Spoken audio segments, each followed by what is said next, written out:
Hello, everybody, and good morning, good morning, good morning. I probably shouldn't sing, but I'm actually super excited because last night I picked up my 50th anniversary LP edition of Sgt. Pepper's Lonely Hearts Club Band. The Beatles are my favorite band of all time. Sgt. Pepper's isn't my favorite Beatles record. That award goes to Rubber Soul. But this is an incredibly amazing album. This is still one of my favorite albums of all time. And I'm really happy to see that 50 years later, people are still excited about it. And that it's topping the charts now that it's been reissued. This specific reissue is a new remix by Giles Martin, who is the son of George Martin, who was the producer on all of the Beatles records in the 60s. So I'm really excited to see how this sounds, but I'm really more excited to see what this 2 LP set comes packaged with. So we'll crack it open and take a look at some of these extras. So let's go. A little bit of confession time. I know in the last part of the video I said we would crack it open and see what's inside, but I had already opened it and already listened to it. But I'm still going to walk you guys through and show you what comes inside the package here. We'll start with the cover. It's the same Sgt. Pepper's cover that you're used to. It's a nice gloss finish. And on the back cover here, again, it's the same back cover that you're used to. Also, this was pretty interesting because Sgt. Pepper's was the first record to include printed lyrics. I'll get a little bit closer in there. So it's the first one to include all of these printed lyrics for the songs. And what was really cool about Sgt. Pepper's is, and I don't think this was the first time they've done this, but it was one of the first, but it had a gatefold. So you had a nice picture of the Beatles sporting their new look. They were kind of coming off the crazy ride of Beatlemania from '64 to the late '66. So when they decided to retire from touring, they kind of regrouped and wanted to start experimenting more in the studio. And you can kind of hear that on the previous record of Revolver. But this is where it really started to come together for the Beatles, to experiment with new sounds and try new things.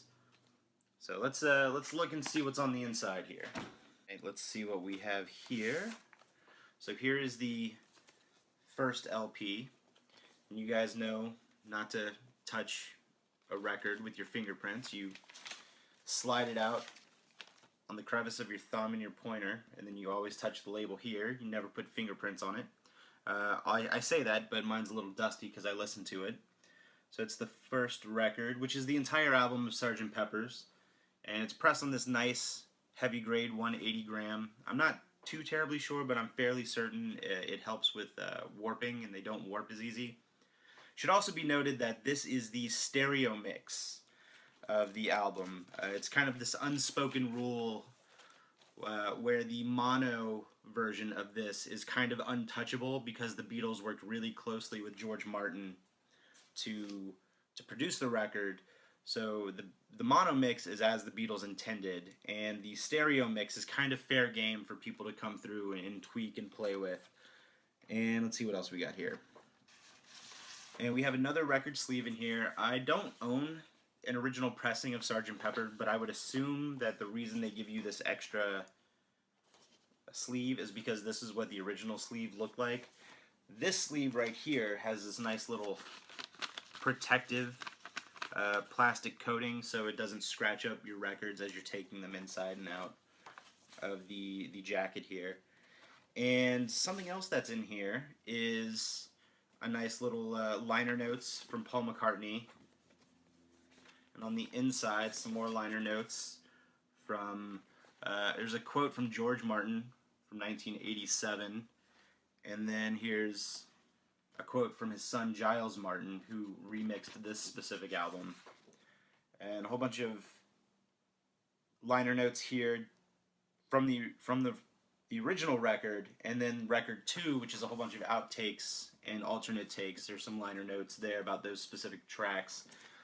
And on the back here, I don't know if you're familiar with everybody who's on this cover right here, but it includes this key right here, and everybody has a number inside of them, and then their name of that person is on the side. So I was able to name a handful of them, not all of them. So let's see what's on inside slot 2. All right. So record 2 is that, I'm not going to take it out, but you can see it's still pressed on black vinyl, and it is still 180 grams. It comes with another reproduction record sleeve, and it comes with a reproduction of these fun little cutouts from this character who is Sergeant Pepper. And I'm not entirely sure if this was an original. It had to have been an original, or come with the original one, because it says this is a reproduction. So there you go. I shot a hole in my own theory. So you can, these little fun cutouts that they intended for you to have fun and play with. I wonder how many actually still exist. Still in this. Oh, like this little mustache. You can prop up your nose so you can have a little Beatles stash. Like these guys right here. But I wonder how many of the original versions of these are still intact that didn't get cut out. I don't know. It's pretty interesting. I'd like to know. But that is everything that comes in the 2-disc. So I know that there was a special edition CD set. It was something like $120.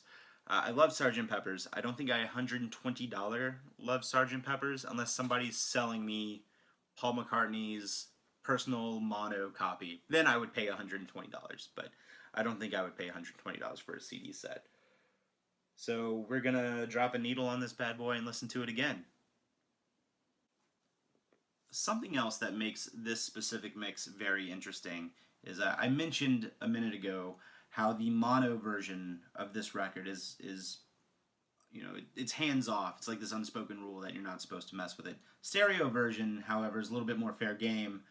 And the way this record was recorded in the 60s, and it was between 66 and 67, they were only working with 4 tracks, which meant that X amount of instruments were recorded on one track, X amount of instruments and vocals on another track, and so on and so forth until they filled up all 4 tracks. Then they would take those 4 tracks, condense them into one track, and then bring in a whole nother crew of instruments or a whole nother set of instruments and keep recording and then condensing, recording and condensing. And whenever you do something like that, especially on analog, these sounds starts to get buried and muddy, and certain aspects of the music they don't come out as well as you would hope them to. So with this new 2017 stereo remix, they were able to locate all of these individual tracks and really clean it up and give it a much cleaner and brighter sound. I've listened to it once so far, and I can tell you that the bass is a lot more prominent, but it's not overpowering.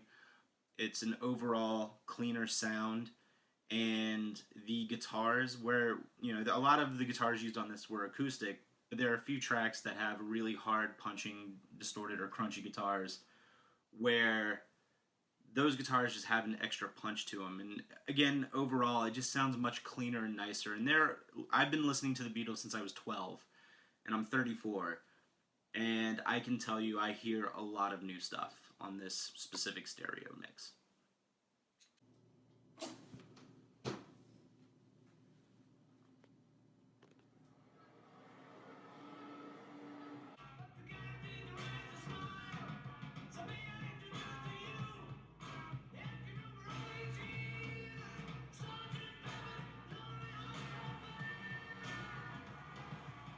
Whoa, Future Jordan here, guys. I really didn't do much after I showed you the part of me dropping the needle on Sgt. Pepper's. That's pretty much what I did all weekend. I did hang out. Unfortunately, I didn't film much of it, and I've been incredibly busy this week, which is weird because all I do is work. And so I haven't been able to film anything this week. So it's a very short video today of just me professing my love for my favorite band, the Beatles, and one of the most iconic albums of all time, which is Sgt. Pepper's Lonely Hearts Club Band. If you have not listened to the 2017 stereo remix of it, I highly recommend it. I really think it's the superior stereo mix of that specific album. So I do own two copies. I have the stereo mix and I have the mono mix because the mono is again kind of untouchable and again really iconic. Um, so yeah, that's all I really did. So happy 50th birthday, Sergeant Pepper's Lonely Hearts Club Band, and we'll see what we can get ourselves into this coming weekend. So see you guys real soon.